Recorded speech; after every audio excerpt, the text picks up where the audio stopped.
So what we recommend in the paper is the following. We say, as a matter of practicality, there will need to be a period of non-Palestinian rule of the territory for a while. And it is best that this is done in collaboration between several different kind of forces and nations, ideally with moderate Arab allies that want to help with restructuring and rebuilding Gaza and want to form a regional alliance with Israel. And, the US maybe could be helpful and other allies, etc. It doesn't have to be Israel. It is best if it is not Israel.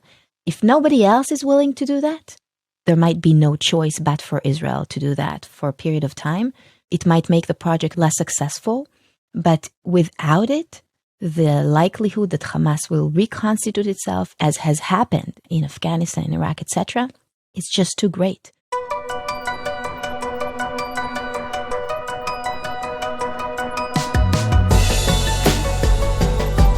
It's 12:30 a.m. on Monday, June 24th in New York City. I'm back from Israel. I'll have more to say about my most recent visit on future episodes. It's 7:30 a.m. on Monday, June 24th in Israel, as Israelis get ready to start their day. Is now the time for Israeli decision makers to begin serious internal deliberations and planning for the day after in Gaza? According to regular Call Me Back guest Nadav Eyal, in his most recent column last Friday in Yediot over 95% of Hamas's rockets are now gone. Hamas's smuggling routes have been closed, and its munitions and bomb-making production capacity is zero. Indeed, progress in defeating Hamas appears to be much better than one would think from reading popular press accounts. According to one academic that Nadav cites, each time the IDF raids an area in Gaza now, it encounters a weaker and weaker Hamas, as well as evidence that young boys in Gaza are now being recruited to serve in RPG attack squads, so Hamas may be facing a recruitment crisis. That is, as has been reported, something in the neighborhood of at least 30% of Hamas's fighters have been killed or captured. And it's against that backdrop of military progress that we learned of a 28-page document that is not public and that is focused on planning for the day after, and that has been circulating among Israeli military leaders and decision makers on war strategy in the upper echelon of Israel's government. We have read this document closely. Some we spoke to suggested to us that this document is being treated as the basis for day-after planning within the Israeli government. The paper is called From a Murderous Regime to a Moderate Society, the Transformation and Rehabilitation of Gaza After Hamas. The Israeli researchers who produced this document are Professor Danny Orbach, a military historian, Professor Netta Barak-Corren, a law professor who works on conflict resolution, Dr. Nati Flamer, who works on intelligence about Hamas and Hezbollah, and Dr. Harel Chorev, an expert on Palestinian society. These Israeli researchers know that their paper will be controversial as it gets more and more attention. But they offer this question in response. Do you want a Gaza that you can live with? Well, this is the way. They're not concerned with getting U.S. support for their proposal. They're also not particularly impressed by polls of Palestinian public opinion, which, in their view, can change quickly, especially once Hamas is unequivocally defeated, which, in their view, is essential to any kind of day-after plan. To help us understand these recommendations, we're joined today by one of the authors of the plan, Professor Netta Barak-Corren, who is a legal scholar with degrees from the Hebrew University, where she is a professor. She also clerked for the Chief Justice of the Israeli Supreme Court, and then she pursued doctoral studies at Harvard, graduating in 2016. Professor Barak-Corren is currently on leave from Hebrew University while she's visiting faculty at Princeton University here in the U.S., and she's previously taught at the University of Pennsylvania and the University of Chicago. Now, this is a wonkier conversation than we usually have. We get into a lot of the complicated issues that decision makers will have to contend with as they think about the future of Gaza. Professor Netta Barak-Corren on the day after document. This is Call Me Back. I'm pleased to welcome to the podcast for the first time Netta Barak-Corren, who is normally in Israel at the Hebrew University of Jerusalem, but has been recently and now visiting faculty at Princeton University before she gets ready to return to Israel and Hebrew U this summer. Netta, thanks for being here. Thanks for having me. Great to be around. Netta, last Friday in his column in Yediot Achronot, Nadav Eyal, the correspondent and analyst for Yediot, that is a frequent guest on this podcast, reported on the existence of which to my knowledge had not ever been reported upon before, a 30-page document that outlines, it's a draft proposal for a day after plan. The much sought after day after plan that everyone's talking about must exist, should exist. Why doesn't it exist? Apparently, whether or not this is the plan, there at least is a proposal for a plan. And the document has been circulating, I think, since February among the very top decision makers in Israel's security apparatus, and including some within its political leadership in the government.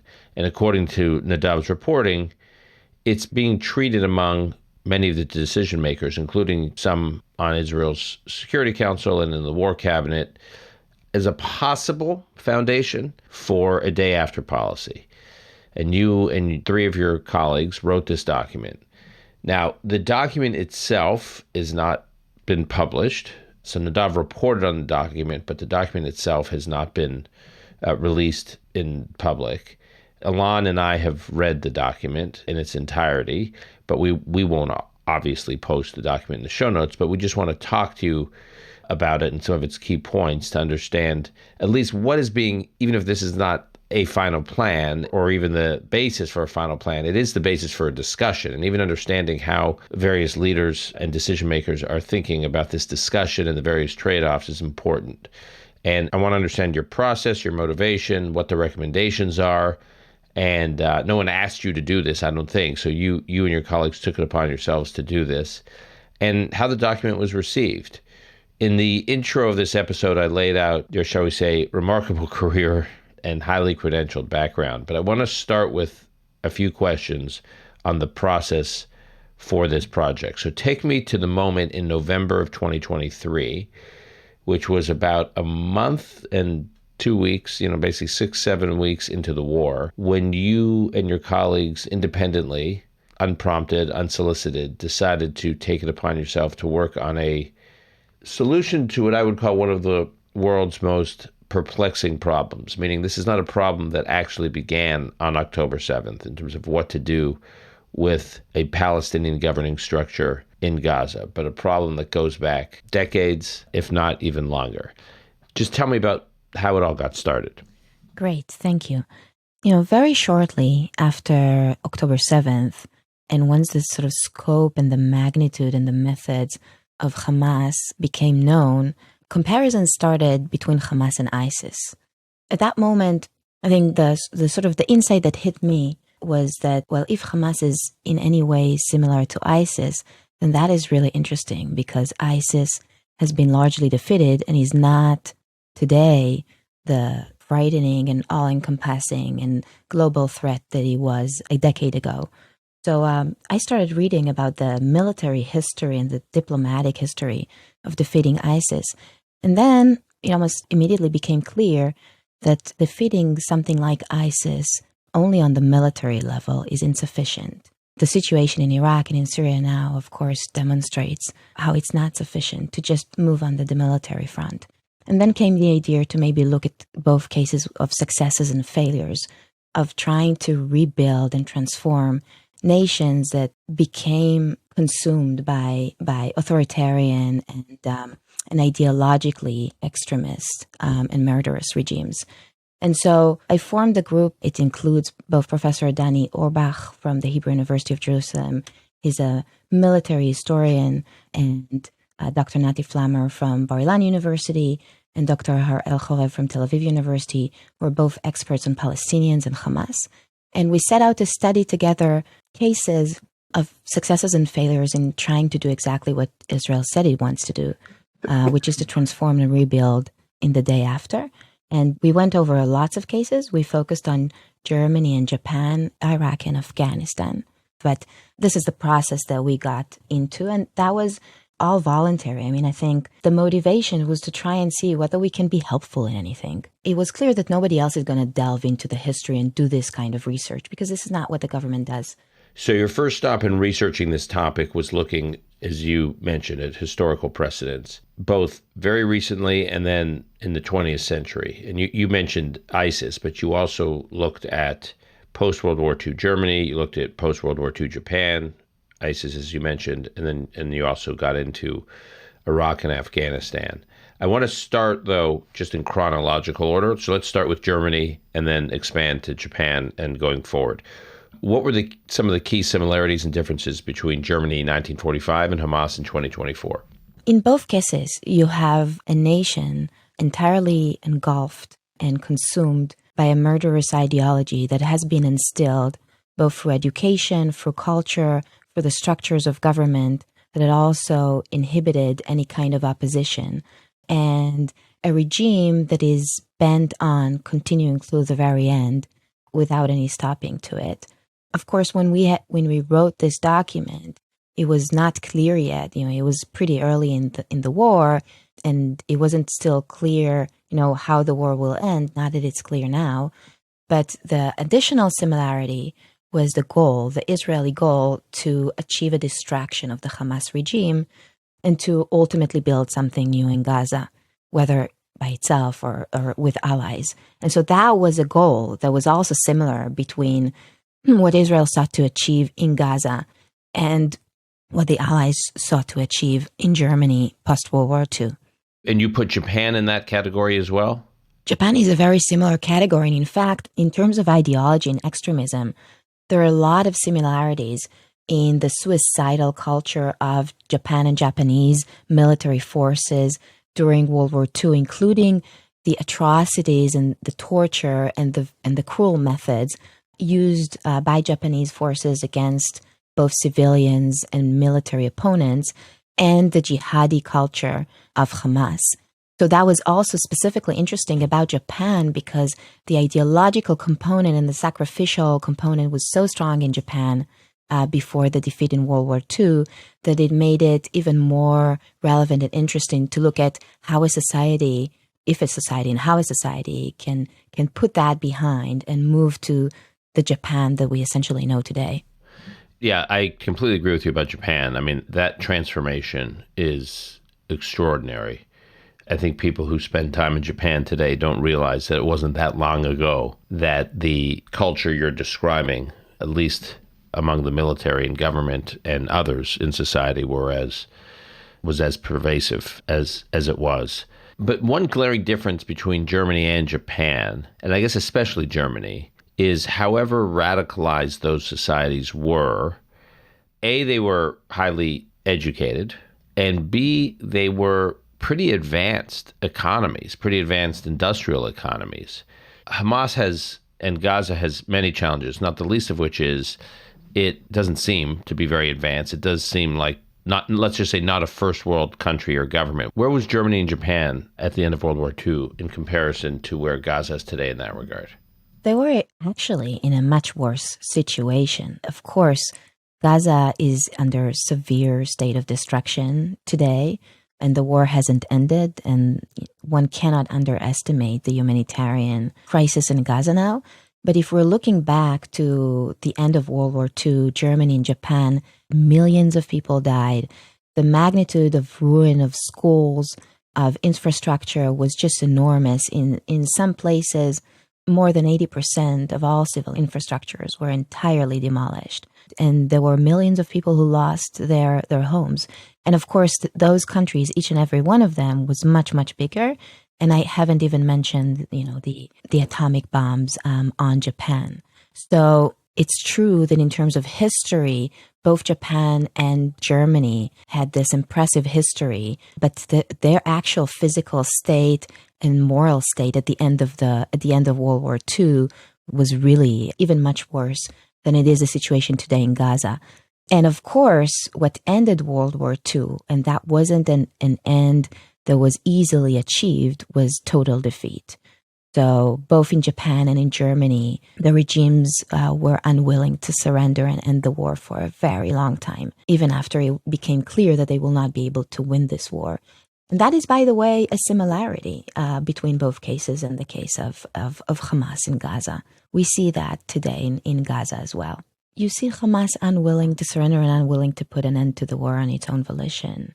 Okay. ISIS. You mentioned ISIS at the beginning of this conversation. So where does ISIS fit into all this? So ISIS fits into all of this in several interesting intersections. So first, if you're looking at ISIS, ISIS has developed and built itself through the sort of fabric of Iraq in ways that are very highly related to the series of strategic and military mistakes that the United States made in Iraq. After first invading Iraq with the hopes of transforming Iraq and reproducing the success of democratic transformation of World War II in Iraq. And the series of strategic mistakes that the United States have committed in Iraq in 2003 onwards has in many important ways produced ISIS. So if to give a few concrete examples, the U.S. dismantled the military, the Iraqi military, without first securing the borders. It was, in fact, very hard to do, to secure the Iraqi borders, the lengthy desert borders that are very hard to secure. The Iraqi army, they did not meet the American army with any kind of resistance. That was one of its central goals. And once it was dismantled, all those borders were left exposed and essentially open to the sort of free invasion of radical forces and terrorists from neighboring countries. The fact that ISIS, first Al-Qaeda and then ISIS, became so engulfed in the situation in Iraq has also contributed to the failure of the transformation efforts and the efforts to rebuild Iraq, to rebuild schools, for example, to rebuild civil infrastructures, to rebuild or to build democracy itself in Iraq, because ISIS started to attack all of those rebuilding projects and to assassinate teachers and to attack schools, etc. So ISIS is interconnected here in the sense of the failures that produced ISIS on the part of the, you try to create and you try to engage in rebuilding, but if you make strategic errors such as those that America did in Iraq, you might produce something much more dangerous, and you might hinder your own efforts to try and do the rebuilding. And of course, the military defeat of ISIS, that's the first angle I talked to at the beginning of our session. The military defeat of ISIS, of course, was extremely important in terms of defeating the terror threat and the threat to life that ISIS posed. But in and of itself alone, without anything further, it did not help the Iraqi society restructure and rebuild itself. So it's not enough to just proceed on the military front. That's another lesson from the ISIS example. Okay, I'm going to come back to your Iraq observations because I'm deep into that topic, having spent a lot of time there and working on these exact issues. But we'll come back to that. I do want to get into these recommendations. Having read the document now, I'm struck by how pragmatic it is in its approach. Again, even if I don't agree with every recommendation or every analytical observation, it does not strike me as an ideological document. I mean, I read it thinking, we're so wired these days to think of what happens next with Israel in this crisis, in this war, or post-war, hopefully at some point, to view everything through an ideological lens. Do you come at it with a plan to reoccupy? Do you come at it a plan to re-empower the Palestinian Authority and Fatah in Gaza? I was reading it closely thinking, what's their ideology? And it's not. I mean, it's not an ideological document. Again, I think there are things in it that ideologues on both sides will like. There are things in it that ideologues on both sides will hate. Therefore, it is very much like it strikes me as very practical. So can you talk a little bit about that? Sure. What we wanted to achieve is to understand what works and what doesn't. It was a practical enterprise, and that's why it looks this way. I could share that people in our group come from different, ideologies. we did not discuss these ideologies. We were, arguing about what sources, how to understand the evidence, how to best fit and analyze it. That was what the project was about. So I'm pleased to hear that this is also how it reads. Okay, so now let's get in, as I said, to these specific recommendations. It begins with the assumption that absolute defeat of Hamas is a precondition to implementing any of the recommendations. What do you mean by a complete defeat of Hamas? Because we hear versions of this term, sometimes from the prime minister, total victory.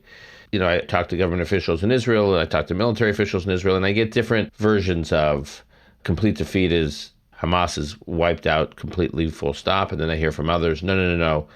It's not that every Hamas fighter is wiped out, but if there's these 24 battalions that matter of Hamas, that those battalions are crushed, their command structures are crushed. And even within the individual battalions, half of the fighters may be still alive and scattered, but they're outside of the command structure. So sort of the institution of Hamas, both the military and civilian institution, the organizational structure is destroyed. Again, and I can give you like 5 other versions of what total defeat of Hamas looks like. So how do you define total defeat of Hamas? Great. So there are 3 potential components in our view for total defeat. The one is the loss of territory. So Hamas is no longer sovereign. In Gaza, the Gaza territory is no longer being dealt or being administered under the sort of sovereignty of Hamas, which is, by the way, akin to what happened in Germany and Japan and in Iraq and Afghanistan in each of those cases. The second component is loss of control. So if Hamas is no longer running and controlling Gaza, but another operation is, even if there is no Palestinian loss of territory, but this region is not administered any longer, not even behind the scenes by Hamas. This is also very important. So we shouldn't be finding ourselves in a situation like Hezbollah in Lebanon, where theoretically you have an independent country, but Hezbollah is actually running the scene behind the scenes. And the third component is public trials to senior Hamas perpetrators. But I think it's very important to say, oftentimes there is a little bit of a confusion between a few dimensions of what it means to totally defeat Hamas. And I think, some people say, it's not possible to totally defeat Hamas because Hamas is an idea. And you can't totally defeat ideas. You can't defeat ideologies. They will always be there. They will be preserved in the text and how people think and so on. And I think it's correct that one cannot totally defeat ideologies, but ideologies can be either very centric or very peripheral. And, we see the Nazi ideology. It hasn't passed away. It's still out there, but it's not what it was during the time of World War II. The Nazis, yes, the ideas are out there, but they don't have an infrastructure and they don't have territory. Right, exactly. So I think it's very important not to imply that when we're saying total defeat, we mean a defeat of the ideology. It's the defeat of the sovereignty and the effective control of the territory. But crucially, just referring to the 2 definitions that you provided as, at the outset of the question, it's not enough to just defeat the Hamas militarily. The Hamas is not just an army. It's also the sovereign. It was the sovereign in Gaza before the war, and it still tries to be the sovereign in Gaza during and amidst the war. And total defeat in that sense means to replace Hamas with a different authority, different regime that administers all affairs in Gaza. Yeah, I make this point all the time because I've heard this from in interviews I've done, and I know from friends of mine in the government and in the war cabinet, or what was the war cabinet, this came up from U.S. officials all the time. You can't defeat an idea. And the response, the example that was given by one official was, what is Nazism today? Versions of Nazism are expressed rhetorically in an almost clownish way, with young people, kids marching the streets of Charlottesville with tiki torches that they got from Bed Bath & Beyond. You can't destroy an idea from their head. They're chanting, Jews will not replace us. But that's what Nazism can look like without infrastructure, without a military capability, and without territory to govern. It's not to say your standard can't be that no one actually traffics in these ideas. The question is, do they have the infrastructure, the territory, the weapons, the organizational structure to do real harm to societies? Yes, it's exactly that. But note that, this definition of total defeat is already entangled with, you can't really achieve total defeat if you just stick with the military aspect of defeating the organization without actually structuring something else that will replace it. You cannot really achieve total defeat. Okay, so one recommendation from the paper, which I think will be hard for some to get comfortable with, some in the Israeli government, and I'm going to quote it here. Historical experience shows that setting a positive horizon of renewed independence and acceptance into the family of nations is necessary for the success of the process, both for harnessing the population and the new leadership. Now, I translate it, a lot of people will hear in that, a two-state solution. That's where this is going. The seeds are being planted for a two-state solution. And there will be some, including some within this current Israeli government, that will be allergic to that idea. Yes, but, as you began, this is not a political document. This is a document that aims to learn, from the best knowledge that we would put into this, how to proceed if Israel and the region, because I think it's not just an Israeli interest, want to ultimately have a future where there is peace and stability and there is no ongoing violence. And if you're looking at the historical examples, you see that you need to have this component in order to provide the motivation for the people who are living there to do the necessary rebuilding and transformation for a new political leadership to emerge, and ultimately for this process of transforming a nation to succeed. It's very clear. The Germans clang on to this idea, to this understanding. Nothing was promised to them at the beginning, about the specific date where this will happen. But the possibility, the option to harness, Adenauer and the entire, new, fragile, very, inconfident, still building a new political system in Germany was very strongly linked to the hope, to the understanding that if things are done right, if the transformation, if the rebuilding is pursued, with diligence, if it's successful, that's the horizon. It's going to happen. Germany will be readmitted to the family of nations and will re-win its sovereignty. And that was also the case, with Japan. So, and we see that, that's also a broader lesson from conflicts around the world. Yes, you're right. Maybe one of the reasons why this proposal was not formally adopted, or why we don't hear these kind of statements from the Israeli government, is because of the objection or the allergy, as you said, to some of these recommendations. I think going back to your first point, this is not the only recommendation.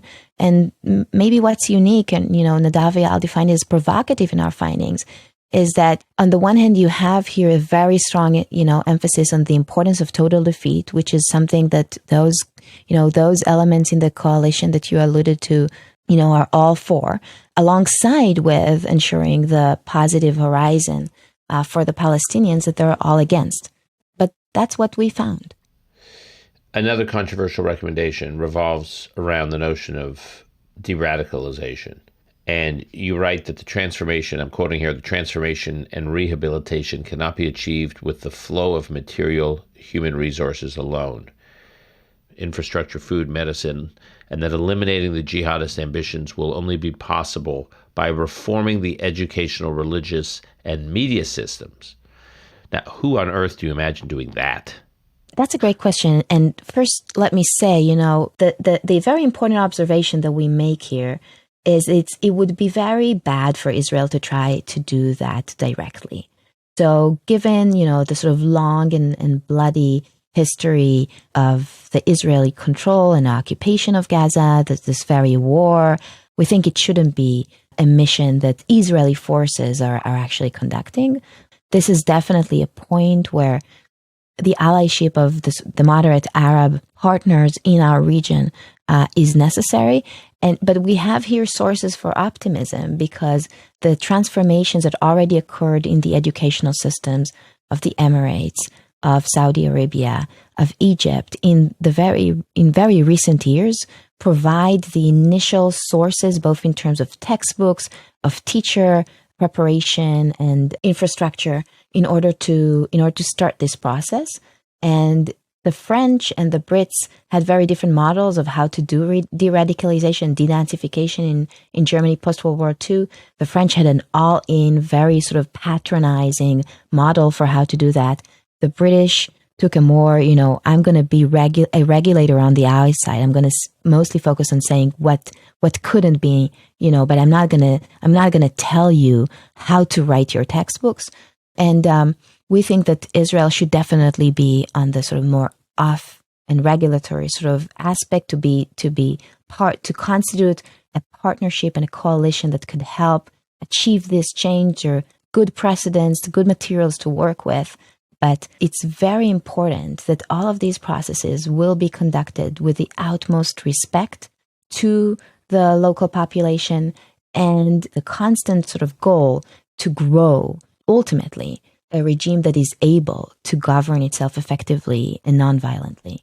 I mean, in all those examples you refer to, Netta, Saudi Arabia and Egypt in particular, but I'm especially interested in Saudi Arabia, you did have a leadership and a leader who was committed to systematically expunging the language of radicalism from everywhere. I mean, there was a decision that these countries could not modernize and these societies could not modernize until they tackled this, not only in the schools, but also in mosques and madrasas. And it was a systematic campaign. I mean, Israel can't do that. It requires a leader from within the society who's empowered to do that. So then you get into a chicken and egg issue. Who's the leader of the society that Israel's ready to empower to do that? Well, first, we might not know yet who that person is. And it wasn't clear when you started out this process in Japan, in Germany, who that person is going to be.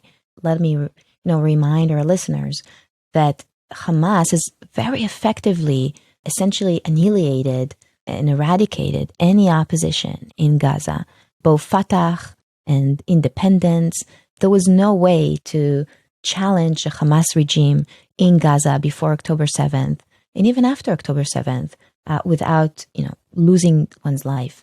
And so, it's not surprising that we don't know who that person is right now.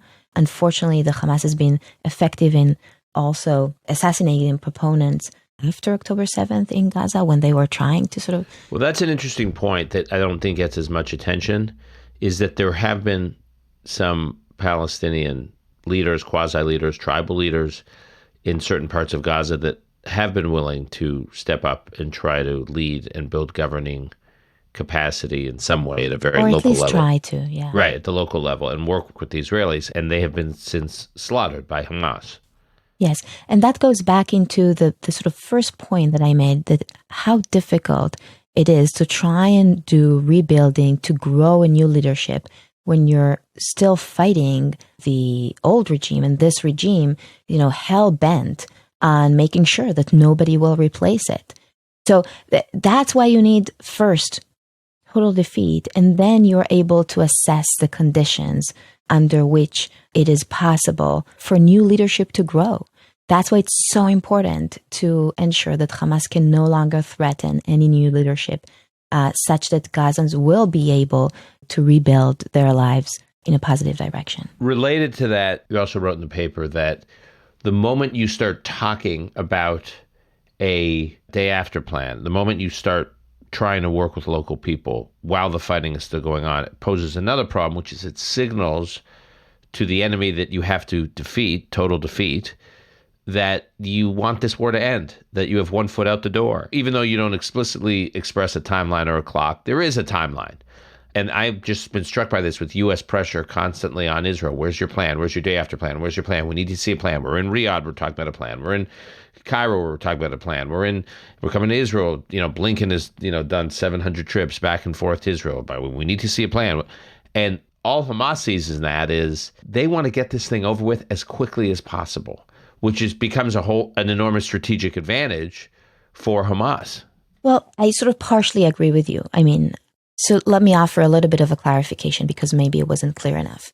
Our specific recommendation regarding timelines was that if you announce that you're going to end the war or you're going to end whatever it is that you're doing, no matter what. And especially if you set a clear date, like the United States did in Afghanistan, this is a very bad move. So in Afghanistan, the Biden administration essentially announced that, they announced in August of 2020, summer of 2021, we are going to evacuate our forces and they're going to leave Afghanistan. That date seemed sufficiently far in advance when it was announced, but what it created was a spiral of dynamics. Sort of the new administration that the U.S. worked so hard to construct, the democratic government of Afghanistan that had, numerous successes in actually rebuilding culture and education and economy in Afghanistan. That one knew that, it's going to lose its most important ally. And the Taliban knew that August 2021, the U.S. is going out and there is really no one left to protect this sort of new government. And everything began to collapse leading up to this point. And ultimately, we all remember those, photos and videos of the United States forces leaving essentially under fire, almost not succeeding in evacuating everybody who needs evacuation from Afghanistan because the Taliban was already advancing on Kabul and was already taking over as the United States was leaving, taking back control over Afghanistan. And the point we make in the paper is, if you're announcing a date that you're going to end your stay or your campaign at that date, regardless of what you've been able to achieve up until this point, you essentially signal very strongly to the other side there is no incentive to try and achieve the substantive goals because there's already a deadline. And once the deadline arrives, they win. So they only need to survive and to make their plans up until that deadline, and then it ends. And that does have similarities with the current situation in Israel. It's not exactly the same one that you alluded to. At least in my view, the insistence of the American administration on ending the war. Wherever you are, just end the war, just get the forces out. I think that does strengthen Hamas. That does signal to Hamas that Israel is in a sort of weak position, and that if they just survive long enough, they will be able to declare victory from their perspective, because victory from their perspective is simply to survive and to be able to reconstitute themselves in Gaza, which they will be able to do under if Israel does not actually build a new government with its allies in Gaza. And that is very dangerous. That is correct. It reminds me of that line that the American military officers fighting in Afghanistan soon after, in 2003, 2004, when they would hear Afghan tribal leaders say to them about the U.S. presence in Afghanistan, they would say to the American military, you may have watches, but we have time. Meaning, we can be patient, we can wait you out, because we know from the moment you're here, you're already planning your departure. And that's a very important component of the jihadi sort of ideology in general. It's not true just in Afghanistan. It's also a very key feature also for Hamas and for the struggle that it views itself as leading. We have time, we have patience, and they're playing out the impatience on the part of the Western world to their advantage. And it is a very important insight that I think I want to emphasize. These things take time. And if you're not willing to invest the resources, and if you succumb to the mindset that, we don't have the resources to do it, we need to cut our losses, we need to exit, whatever is going to happen is going to happen. We just need to cut our losses and get out. You're sometimes missing the larger picture, which is that whatever losses you're cutting in the immediate time frame, you might be paying some really, excruciating price for this just in a few years' time. Because if Hamas is able to reconstitute itself in Gaza, my prediction is that less than 1 year afterwards, you'll have rockets in Tel Aviv again. Of all the provocative ideas you present in this document, one of the ones I find could be the toughest for the Israeli people is this, and I'm going to quote here: all attempts at restoration and transformation, and in particular the successful ones, invested a lot of effort in creating a narrative of continuity for the defeated nation. In governance, this means preserving elements from the old regime. So I'm quoting from you. So I presume you mean elements of the Hamas regime. And then you go on to write that you say that the successes in Germany and Japan stemmed in part from curbing the desire to purge all of the actors up and down the org charts of the regimes that were defeated. And then you say, some of the failures in Iraq and Afghanistan stemmed from the purges being too extensive, which collapsed the government, as you write, and at least contributed to the chaos. I want to talk about Iraq and Afghanistan, specifically about Iraq, but can you first tell me the experience in Germany and Japan? Because my understanding is it initially was quite extensive, the purging, and then later on they had kind of let up. Yes, you're correct about that. So when the Allies first set out to rebuild and transform Germany and Japan, let's talk Germany first. Japan is an interesting case in and of itself and a unique case. But Germany, they start a process they call denazification, and the ambition is to essentially remove all elements, all people who are engaged and were part of the old regime in the process of rebuilding the new regime for Germany. But then they realize, that's there is a regional plan, and then there is a practical realization that, if you actually proceed with that all the way, then you will lose too many people, too many bureaucrats, too many public servants that actually had the knowledge of how to run Germany. It's a big nation. It's a nation that people experienced decades of experiencing in managing. And it's too much of a project to seek to replace all of them. Also, what they discovered is if this process of denazification goes too deep, and essentially every citizen feels that their job is threatened, their liberty is threatened, they might find themselves behind bars, then they will lose the population and the motivation, the willingness of the population to collaborate with them. If a major group of citizens feel that their very livelihood and ability to continue to live in this country is jeopardized by these processes, then you lose this crucial motivation to work with you towards transformation. So very wisely, they curbed this initial motivation to, get rid of all of the Nazis. And it turned out that quite a lot of old regime of Nazis continued to serve under a different ethical codes that they had to commit to, and serving different values and different regime. And they actually succeeded in transforming into this, new democratic, pacifist Germany.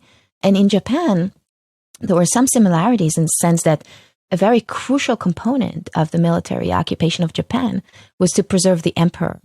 So the emperor was the head of state. So unlike in Germany, where, Hitler was no longer there and all of the top apparatus of the Germany government was eliminated, in Japan, the most central figure, the emperor, considered sacred and a symbol of unity in Japan, was preserved. And the Americans worked with the emperor such that it gave, a stamp of legitimacy to the entire project. But they eliminated the top government officials, the top military officials, both through public trials. I alluded to that before. Both happened in Germany and in Japan, and military-wise before that. But they kept a lot of the lower echelons of the bureaucracy.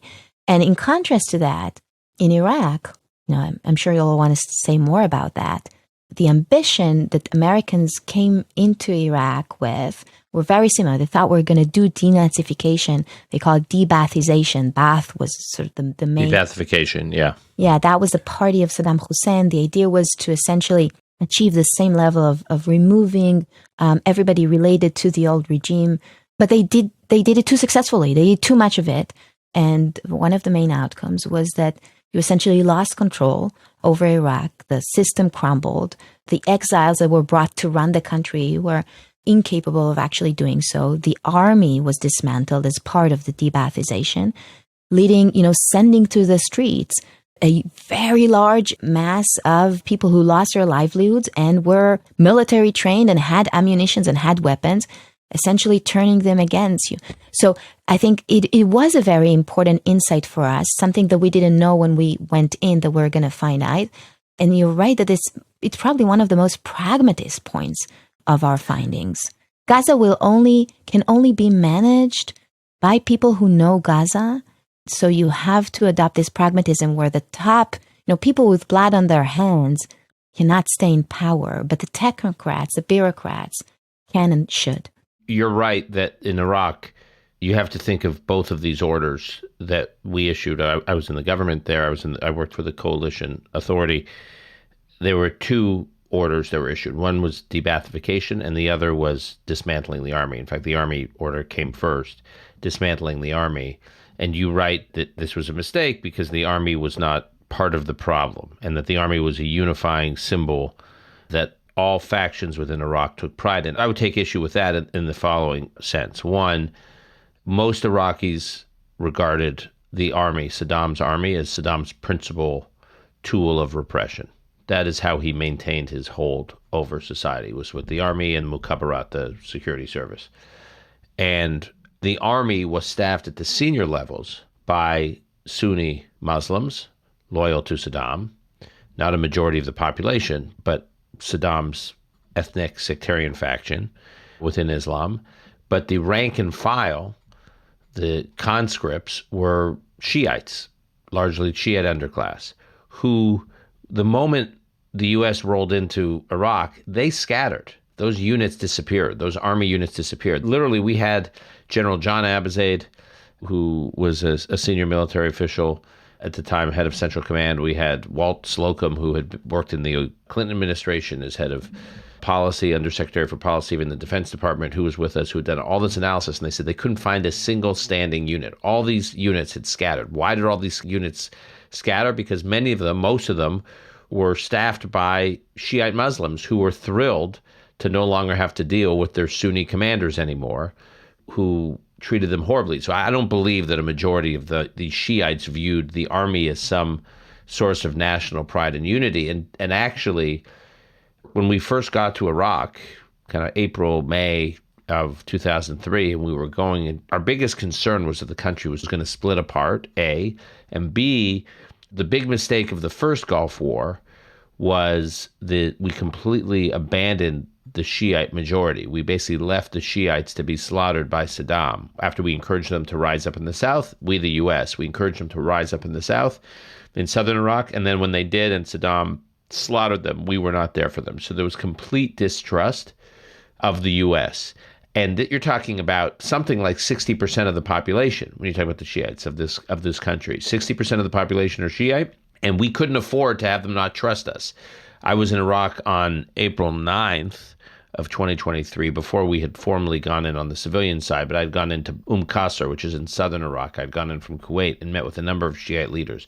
And all I heard over and over, are you going to abandon us again? You're probably going to abandon us again. Like, nobody trusted the United States. They were thrilled Saddam was gone, but they did not trust the United States. And what we needed was Sistani, Ali Sistani, senior Shiite cleric, the most senior Shiite cleric in Iraq. We were back channeling him to try to get him to issue some kind of statement to encourage the Shiites, again, 60% of the population, to cooperate with the U.S. after most of them did not trust us. This statement from him, or some kind of signal from him that they should trust us, was extremely important.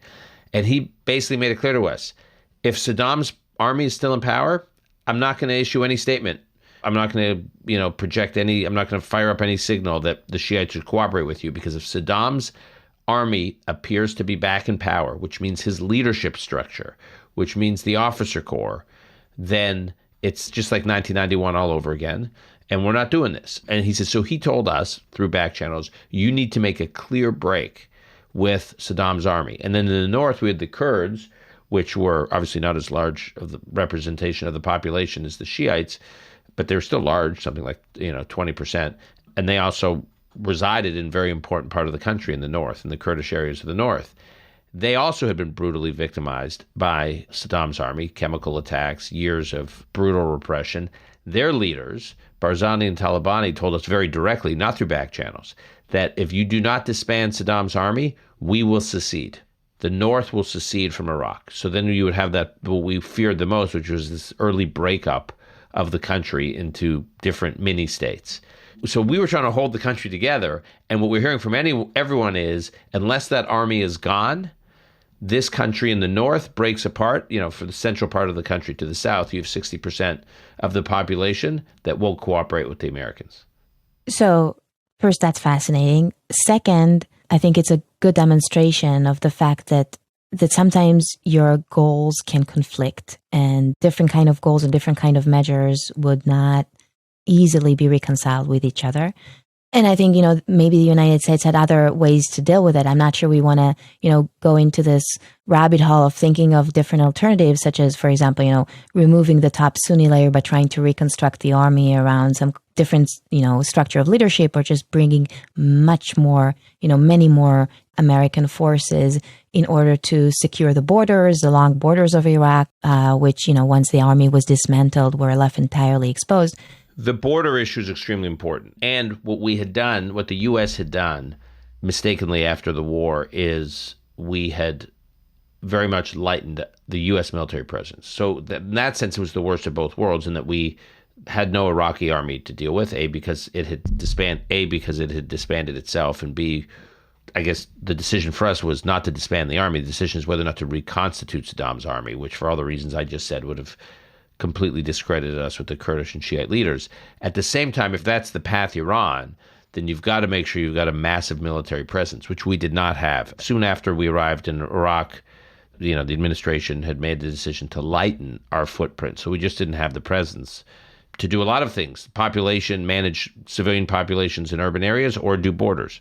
Yeah, and that's one of the observations we make in the paper as well, because there is a parallel between the situation there and the situation in Gaza. If you leave the border of Gaza and Egypt unprotected, open for all kind of trafficking, as it was prior to October 7th, essentially, then you are risking a constant flow of both ammunition and terrorists and combatants of various sorts and radical extremists who would, exploit the situation of the anarchy and the dismantling of the old regime in order to try and constitute something new and terrible inside. And I think there is a parallel to be drawn here. And the second thing I wanted to say, you talked about the, deep divisions and hostility between the different ethnic and ideological groups in Iraq. We deal in length in this point as part of the, Iraqi story of failure was this division and how it was handled. And we should be careful not to steer similar divisions in Gaza, which is not Iraq. It's much smaller. It's not as, conflicted. It's not as diverse. It's Sunni. But there are some divisions that one must ensure not to play different tribes against each other, and not to play different strong families against each other, and not to think that you could run Gaza with exiles who are, coming back and could just, figure it all out when they haven't been actually part of the flesh and bones of society for so long. Netta, I want to ask you about a sort of related to my experience in Iraq, but also something specific you write in the paper, which one of our frustrations on the ground in Iraq is, as my boss at the time, Ambassador Brimmer, had conveyed to the vice president, Dick Cheney, at the time. I remember him saying, I was in the meeting when he said this to him over the phone. He said, we have the worst of both worlds in Iraq today. We have an ineffective occupation. That is to say, it's one thing to have an occupation, which has its own level of kind of humiliation for the local population, that they have to be occupied by a foreign force. But we have all the bells and whistles and symbolism of occupation, but we're not doing it very well, meaning we have such a light security footprint. We have so few American military personnel on the ground that we can't actually secure the place. So the population doesn't have confidence in us that we can provide security, and they're being subjected to the humiliation of occupation. That's what he meant by the worst of both worlds. You talk in this paper about, I don't want to call it an occupation, but it reads like a soft occupation, at least in parts of Gaza, that Israel is going to have to maintain a presence there. So I guess my first question is, can you describe what you're prescribing here? And then two, assuming it's effective, we could debate whether this will be effective, do you worry about the humiliating, quote unquote, the humiliation part of that aspect for the local population, of the occupation aspect? Yes, that's a great question. And, when you started on, you noted how our strong emphasis with a view to a positive outlook for Gaza, for, readmission to the family of nations, all of that, how that is a pill hard to swallow on, some elements on the Israeli right and, some elements of the coalition. I think this is a pill rightfully hard to swallow for elements on the left of the Israeli society. Ultimately, I go back to the pragmatic question of what are the alternatives, we know from history that it will be extremely hard to succeed, for a new government, for a new leadership to form in Gaza without external help, given the level of destruction, given the continuing aspiration of Hamas to reconstitute itself and to re-govern Gaza, including, with all of the oppressive methods that it has been using and still is using. So the idea that you can just, let Gaza be, leave it, and it will just sort itself out, is just highly impractical. And on the other hand, you do not want to find yourself in a situation exactly of the type that you are describing, where you're denying dignity and freedom and self-rule for the population and becoming also very ineffective in trying, to do this rebuilding, which is necessary. So what we recommend in the paper is the following. We say, as a matter of practicality, there will need to be a period of non-Palestinian rule of the territory for a while. And it is best that this is done in collaboration between several different kind of forces and nations, ideally with moderate Arab allies that want to help with restructuring and rebuilding Gaza and want to form a regional alliance with Israel. And, the US maybe could be helpful and other allies, etc. It doesn't have to be Israel. It is best if it is not Israel. If nobody else is willing to do that, there might be no choice but for Israel to do that for a period of time. It will certainly not be the best alternative. It might make the project much more limited. It might make it less successful, a work for the diplomats and for the leaders to create this coalition. But without it, the likelihood that Hamas will reconstitute itself or that some other authoritarian and terrorist regime will reconstitute itself, as has happened in Afghanistan, Iraq, etc., it's just too great. And so the question is a pragmatic. What are your alternatives? And we emphasize it's highly important. I can't emphasize it enough how important it is to treat the local population with dignity and respect, how important it is that this occupation will not be harsh. It's super important. And, the soonest possible to replace foreign structures with local structures to grow this local leadership, to help it grow, to help it solidify itself, the sooner the better. But if you don't have any interim regime between a local peaceful Palestinian regime in Gaza and the current, regime, then you will just allow Hamas to reconstitute itself. And do you have any hope for this much talked about, but hard to find any evidence that anyone's making any offers? Moderate Arab countries providing a security force, or the other idea I've heard is private security contractors. Some friends of mine involved with JINSA and I think a couple of other organizations have put together a proposal that includes relying on local private security forces like security contractors to provide security. What's your reaction to both those ideas? Well, they're both plausible, and I'm not versed in the details of any of them.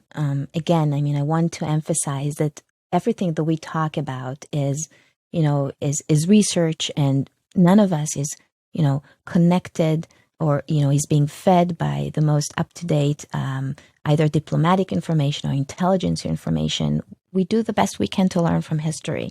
But what's the exact state of affairs? I can't comment on that. What I can say is that it seems to be the case, and again, this is an observation from the outside, that no one is willing to, to put boots on the ground without Hamas first, being no threat.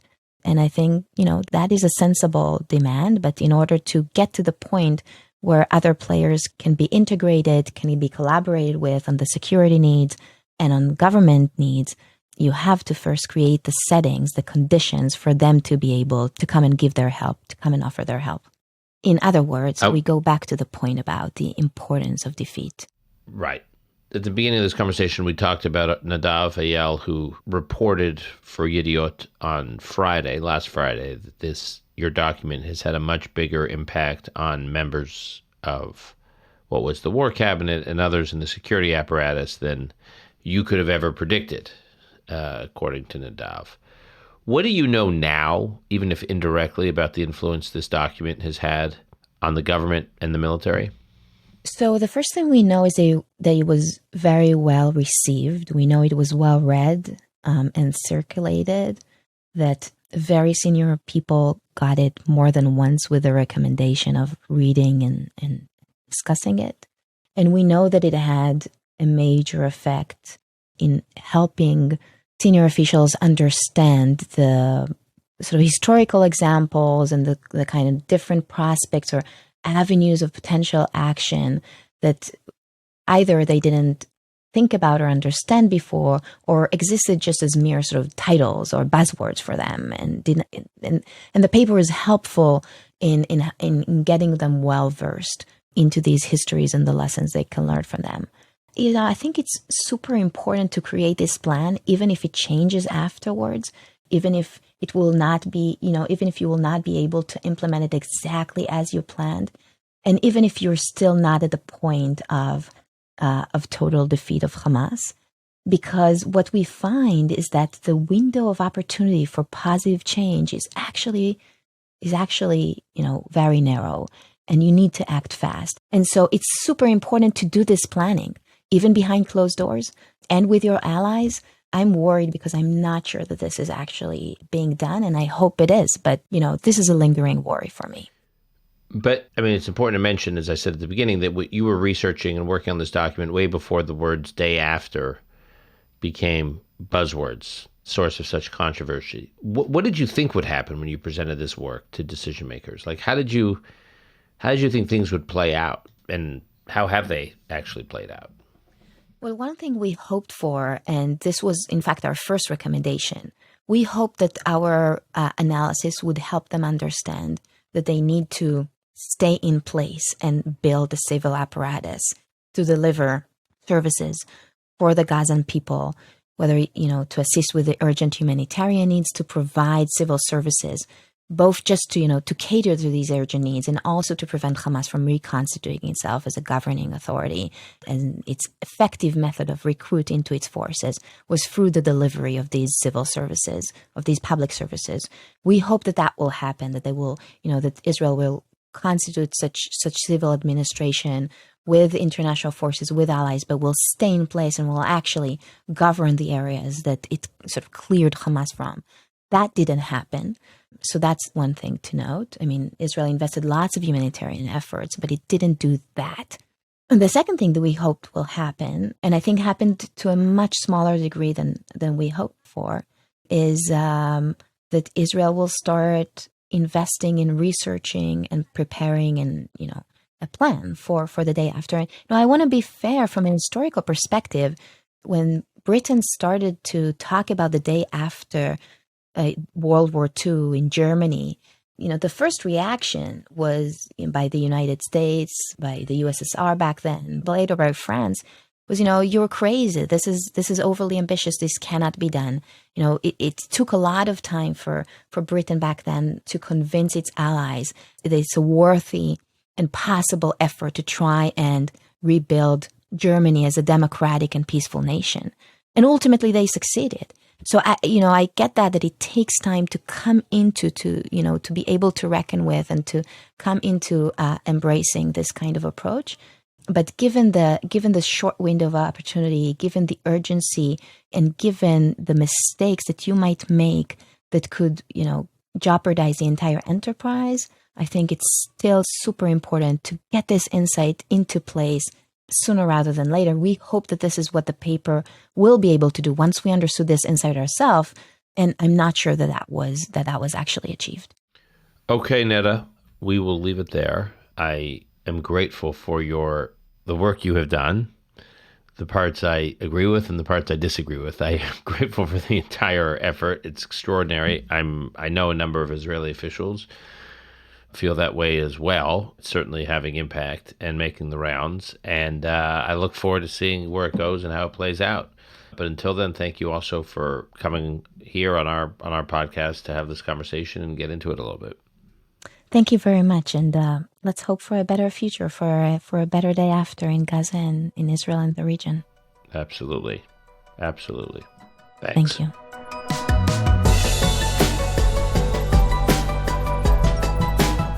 That's our show for today. Call Me Back is produced and edited by Ilan Benatar. Our media manager is Rebecca Strom. Additional editing by Martin Huergo. Until next time, I'm your host, Dan Senor.